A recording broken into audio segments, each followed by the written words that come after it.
এখন পটলটা কেটে নেবে,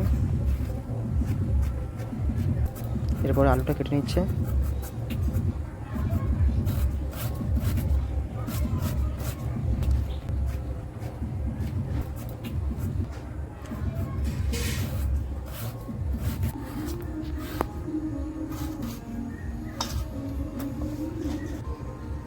এখন ধোয়া হয়ে গেছে পটল আলুটা,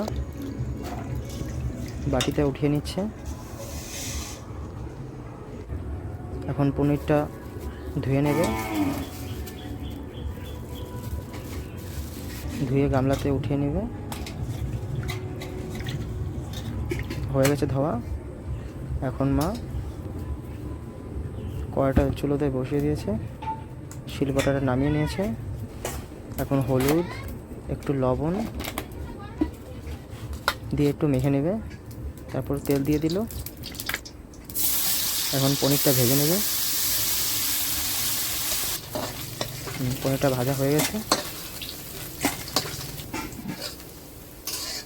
এখন আলু আর পটলটা ভেজে নেবে।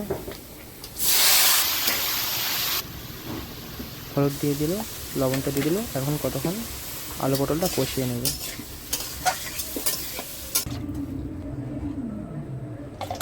এখন লঙ্কা, আদা, জিরা, সস এখন এগুলো পাটাতে বেটে নেবে। তো আলু পটলটা ভাজা হয়ে গেল, দেখছোই তোমরা। পনিরটা তো আগে থেকে ভাজা হয়ে গেছে। তেল দিয়ে দিল, জিরো ফোড়ন দিয়ে দিল, সাথে লঙ্কা বাটা। তখন ভেজে নিল, লবণ দিয়ে দিচ্ছে, হলুদ, একটু ভেজে নেবে। আলু পটলটা দিয়ে দেওয়া হলো, জলটা দিয়ে দিল, জলটা ফুটে গেছে, পনিরটা দিয়ে দিল। পনিরটা দেওয়া হয়ে গেছে। এখন কতক্ষণ, এখন মশলাটা দিয়ে দিবে।